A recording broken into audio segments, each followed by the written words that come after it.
The Tucson Police Department, they are still searching for suspects in this shooting right here on the south side.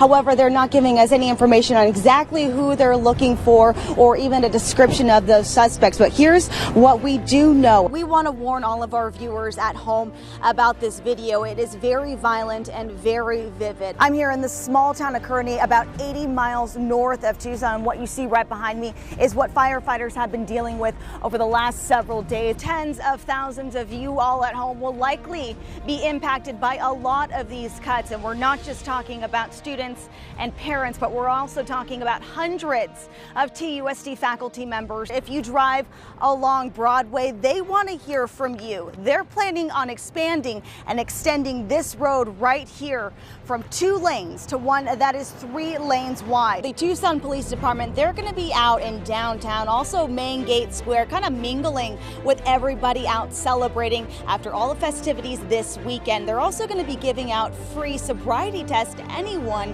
who wants it. So we still have weeks left of this monsoon. In Tucson, we've been hit with a lot of rain, hail, and a lot of wind that can really put a lot of damage on your home. So this morning we are showing you how you can save on costly repairs. Traffic looking great all across our Tucson roadways along the I-10. Everything moving very smoothly in both directions. Now let's take a look at your west side drive time and your commute from the west side. Speedway and Silver Bell to downtown Tucson. It's $25 at the door to come in here, and there's a lot of great things for the entire family. Oh my gosh. Oh my gosh. She got me. $25 at the door, and you can be scared just like me. Hey guys, good morning. So I'm here on Congress in the heart of downtown Tucson. Do you have a sweet tooth for giving back? How you can get rid of your holiday candy and get paid for it. Details coming up soon. We are live at the IHOP on East Broadway, showing you what you guys can get for an early morning breakfast snack. We are gearing up for Star Wars. I've got my t-shirt on. We've already got one person out here. We're at the Harkins on Irvington. The first showing doesn't happen until 7 p.m. tonight, but you can see all the way out in the distance, there's one person out here. He doesn't want to go on camera.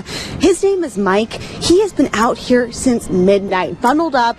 He's got 1 cup of coffee. He is holding the line down. Meet Nikki Talicki, a queen of multitasking. 1, up, out, up. Talicki's a part of a new wave of Tucson educators. Nikki's a dynamo. She's always on the go. She teaches 4th grade at Wilson K-8. What's the word of the day? But by first bell, she's already been up for hours working her other job. Come on, push yourself, push yourself. 4 times a week, Talicki is a cycling instructor at the YMCA. It's an awesome day at the Y. At 4 in the morning, you'd likely see Talicki zigzagging around her kitchen with a toothbrush in her mouth. So I think the most important thing is being organized. By 5 a.m., she's clocking into her first job of the day, and no time is wasted. So on the way here is where I kind of like plan my day. After a long class, she's back out the door, headed back home for a little bit of family time. But I love my day. It's kind of crazy, but it's fun, and I know she likes it all, so that's good. Talicki needs her part-time job at the Y to help support her husband and her 3 kids. I love you. Mama. Do great things. We're very, very strict about doing what we can do and not doing more than that. So not buying things that we don't have money to buy. A Tucson Values Teacher study just released shows local educators are undervalued and overworked. Talicki wasn't surprised. The hardest part about what I do every day is it never feels like it's enough. Sometimes I'm like, gosh, I didn't reach that one kid. And so I never feel like it's enough, but I always know I did my best. The study also points out nationwide, the average elementary school teacher's salary is more than $54,000. But here in Tucson, that number is more than $16,000 less, $37,940 per year. But the response from most teachers is almost identical. They didn't get into teaching for the money. When I'm buried, I'm not going to have this big thing on my gravestone, Talicki made a lot of money. I'm going to have Talicki made a difference. Something cool. Nobody says hey, I made a lot of money today and that's the best thing. In your life, at the end, it's the legacy you leave behind. That's what I want to do. And I got to go shower. And then she's back out the door again. And tomorrow, more of the same. You like my day? This is only the morning. I won't get home tonight till late. If you stand right here, all you see is darkness, but take 3 steps this way and it's a whole different story. This house so far away, though, few people get to enjoy the beauty and all the hard work. More traffic, something this homeowner wouldn't mind seeing more of. Lights on top of lights. Well, I've been doing this, actually Christmas lights for about 40 years, but here, ever since we've been here, started out about 15,000 lights, and there's about 33,000 LED lights out here now. Steve McInnes is crazy for Christmas. He's nuts about lights. I guess I'm nuts too because I love it as much as he does. Every year I get a little bit crazier. I keep saying I need to scale it back, but added about 3,000 more lights this year. You would think a house like this is crawling with looky-loos, but in reality, few people see McInnes' simple. They're not fancy. As you can see, they're just lights. Yet complicated. Got a 100 amp welding service. Holiday attraction. The house is on the far east side and far away from major roads, attracting few visitors. It looks like this is in the middle of the road.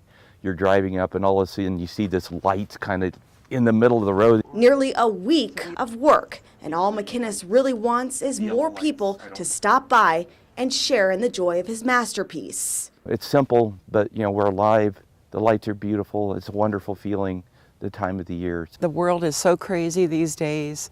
There's so much in the headlines, and one little tiny moment of joy, anything that makes people smile or pause for a second, that is worth something. This house is near Houghton and Old Spanish Trail. If you want to find it, all you have to do is look for the lights. Daryl, I love and miss you so much.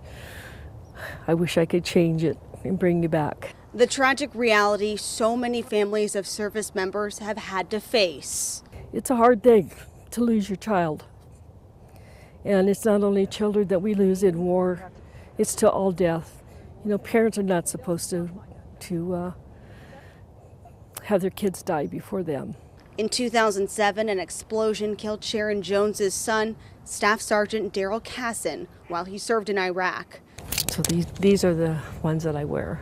He was buried here in Tucson at Evergreen Cemetery. Over 15,000. The number of veterans in this cemetery alone. I wanted to know how many veterans we have, and I spent a lot of time just walking through the cemetery and counting graves. In darkness, Jones found light and a new mission: never forget. To honor, respect, and to teach our young ones that their freedom is not free. For 6 years, Jones has been honoring her son and other fallen service members by laying wreaths on their graves during the holidays. I've had people come up to me and say, I saw one on my son's grave, or I saw one on my dad's, and I sat down and cried, realizing that somebody didn't forget him. The first year, Jones laid 300 wreaths with the help of Wreaths Across America. Now she's up to 1,000. But with thousands of graves right here alone, the volunteers are looking for more support. And maybe decide to come out and just watch, maybe not even help, but watch this Saturday. I think that would be important to those families. And no matter what happens, Jones says she'll never forget about her son and yours. He's saying, you know, Mom, you're doing a great job. Just keep it going. Don't forget us. So that's what I do. Demonstrators have been out here at this Arivaca checkpoint since 10 o'clock this morning, and as you can see, they're barely off the road. Initially, officials had a tough time keeping these people behind the line and out of traffic. You need to move to the side to let the traffic go through, or you will be cited. Border Patrol officials say this road has been a long-time drug smuggling checkpoint, but they say its primary role is for immigration purposes. Meantime, People Helping People, the organization out here today, say agents violate their civil rights, adding they are racially profiled as they drive through this checkpoint right here. So these checkpoints give us not only the presence here, but the situational awareness of what's happening along the border area. I don't like to put a smile on my face when I go through here. I have, you know, other things in my mind, but I have to face it. They're here. I can't ignore them because they stand right there on the side of the road. The protest so far has been very peaceful. No arrests have been made. Agents say they're hopeful that they can find common ground a little bit later today.